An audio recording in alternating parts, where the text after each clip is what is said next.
안녕하세요. 오늘 저희가 함께 살펴볼 자료는 호모 인텔리전스 게놈 나침반이라는 책의 발췌문입니다. 네, 이게 유전학, 인공지능, 그리고 인간의 미래에 대한 상당히 흥미로운 시각들을 담고 있더라고요. 네, 맞아요. 그래서 오늘 저희가 던져볼 질문은 바로 이겁니다. 유전자 정보와 인공지능의 결합이 인간이라는 개념 자체를 어떻게 바꾸고 있을까? 그렇죠. 단순히 호모사피엔스 이걸 넘어서는 이야기인 거죠. 네, 정보를 이해하고 스스로 진화 방향에 영향을 미치는 그런 새로운 인류, 호모 인텔리전스로 나아가고 있는 건 아닌지 이걸 한번 깊이 들여다보려고 합니다. 자, 한번 풀어가 볼까요? 네, 좋습니다. 이 자료들을 보면 인간을 더 이상 뭐랄까 고정된 유전자에 묶인 존재로만 보지 않는 것 같아요. 맞아요. 오히려 유전체 정보나 환경, 그리고 AI 같은 기술과의 상호작용 속에서 계속 변화하는 존재. 네, 호모 인텔리전스, HI라는 새로운 가능성을 제시하고 있어요. 과거에 그 자연 선택이 주도했던 진화랑은 또 다른 국면인 거죠. 여기서 정말 흥미로운 지점은 그 유전자를 더 이상 불변의 운명처럼 보지 않는다는 거예요. 아, 운명이 아니다. 네, 마치 우리가 해석하고 활용할 수 있는 정보와 언어처럼 다루기 시작했다는 거죠. DNA는 고정된 설계도가 아니라 환경이나 경험에 따라서 실시간으로 반응하면서 유전자 발현을 조절하는 뭐랄까 동적인 운영체제 OS에 가깝다는 겁니다. 동적인 OS요? 네, 이게 바로 후성 유전학, 에피제네틱스의 핵심 개념이거든요. 우리가 뭘 먹는지, 스트레스를 얼마나 받는지, 심지어는 어떤 생각을 자주 하는지 같은 것들이 실제로 유전자가 작동하는 방식에 영향을 줄 수 있다는 뜻이에요. 와, 그건 우리가 단순히 유전자의 어떤 결과물이라기보다는 우리 삶의 선택을 통해서 생물학적인 잠재력을 어느 정도는 조율할 수 있다는 그런 의미로도 들리네요. 바로 그겁니다. 유전자 자체는 그대로 있더라도 어떤 유전자를 켤지 또는 끌지는 생활 방식이나 환경에 따라 달라질 수 있다는 거죠. 네. 미래의 나는 지금의 선택들이 쌓여서 만들어지는 거랑 연결된다고 볼 수 있겠네요. 이런 관점에서 보니까 과거에는 좀 다르게 해석되었을 법한 특성들도 새롭게 보이는데요.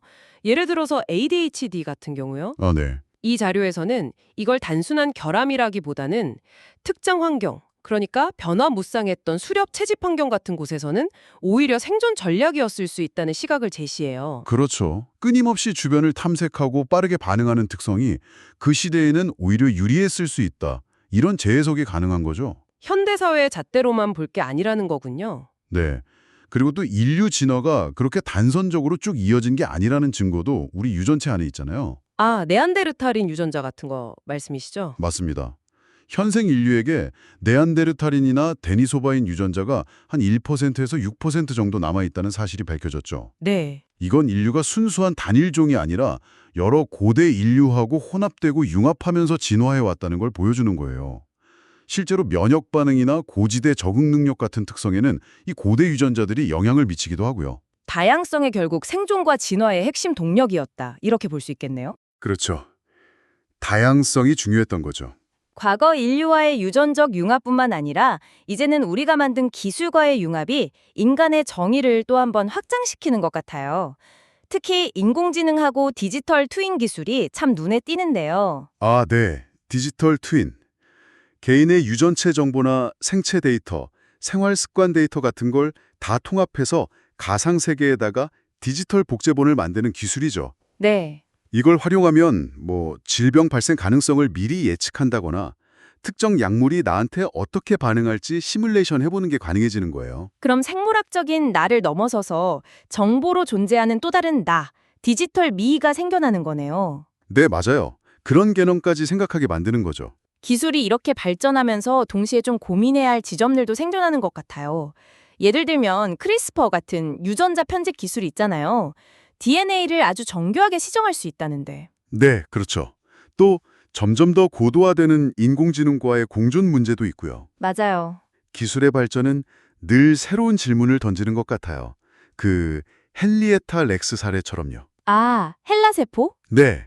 그분 세포가 본인 동의 없이 수십 년간 의학 연구에 정말 결정적인 기여를 했지만 동시에 개인정보와 동의에 대한 엄청난 윤리적 논쟁을 남겼잖아요. 그렇죠. 과학적인 가능성이 커질수록 그 책임의 무게도 같이 무거워지는 거죠. 이제 인간은 단순히 진화의 결과가 아니라 어느 정도는 진화의 방향에 영향을 미치는 설계자의 위치에 서게 되면서 전례 없는 선택의 문제들에 직면하게 된 겁니다. 유전 정보가 오용될 가능성 같은 것도 충분히 고민해야 하고요. 결국 이 자료들은 우리 모두에게 질문을 던지고 있는 것 같습니다. 유전자, 정보, 인공지능이 이렇게 막 뒤섞이는 시대에 당신은 스스로를 어떻게 정의하시겠습니까? 생물학적인 한계를 넘어서 정보로 확장될 수도 있는 존재로서 어떤 미래를 그려가고 싶으신가요? 이런 질문이요. 어쩌면 인간의 진정한 다음 단계 진화는 단순히 지능의 확장이 아닐 수도 있겠다는 생각이 들어요. 오히려 그 지능을 어떻게 사용할지에 대한 지혜, 그러니까 윤리적인 성숙일지도 모르겠습니다. 아, 윤리적 성수. 네. 기술이 제시하는 수많은 가능성 속에서 우리가 어떤 가치를 선택하고 추구할 것인가는 결국 우리에게 달려있는 거겠죠. 네. 당신 안의 그 유전자 코드와 또 당신이 앞으로 만들어갈 정보의 미래, 이걸 한번 연결해서 생각해 보시면 어떨까 싶습니다.